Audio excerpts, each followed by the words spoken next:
जय श्रीकृष्ण श्रीमद्भगवद्गीता पुरुषोत्तमयोगमु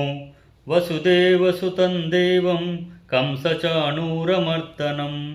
देवकी परमानन्दं कृष्णं वन्दे जगद्गुरुं श्रीकृष्णं वन्दे जगद्गुरुम्। ओं श्री परमात्मने नमः। श्रीमद्भगवद्गीता अथ पंचदशोऽध्यायः। श्रीभगवानुवाच ऊर्ध्वमूलमधः शाखम् अश्वत्थं प्राहुरव्ययं छन्दांसि यस्य पर्णानि यस्तौ वेद स वेदवित् अधश्चोर्ध्वं प्रसृतास्तस्य शाखा गुणप्रवृद्धा विषयप्रवालाः अधस्य मूलान्यनुसन्ततानि कर्मानुबन्धीनि मनुष्यलोके न रूपमस्येह तथोपलभ्यते नान्तो न चादिर्न च सम्प्रतिष्ठा अश्वत्थमेनं सुविरूढमूलम् असङ्गशस्त्रेण दृढेन छित्त्वा ततः पदं तत्परिमार्गितव्यै यस्मिन् गता न निवर्तन्ति भूयः तमेव चाद्यं पुरुषं प्रपद्ये यतः प्रवृत्तिः प्रसृता पुराणी निर्माणमोहा जितसङ्गदोषा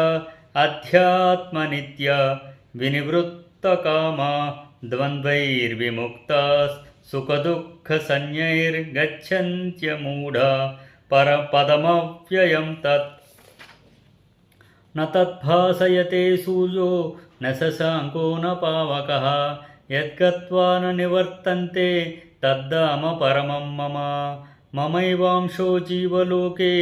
जीवभूतः सनातनः मनःशस्त्राणीन्द्रियाणि प्रकृतिस्थानि कर्षति शरीरे यदवाप्नोति यच्छाप्युत्क्रामतीश्वरः गृहीत्वैतानि संयाति वायुर्गन्धानि वाशयात् स्तोत्रं चक्षुस्पर्शनं च रसनं घ्राणमेव च अधिष्ठाय मनश्चायौ विषयानुपसेवते उत्क्रामन्त्रं स्थितं वापि भुञ्जानं वा गुणान्वितं विमूढानानुपश्यन्ति पश्यन्ति ज्ञानचक्षुषः यतन्तो योगिनश्चैनं पश्यन्त्यात्मन्यवस्थितं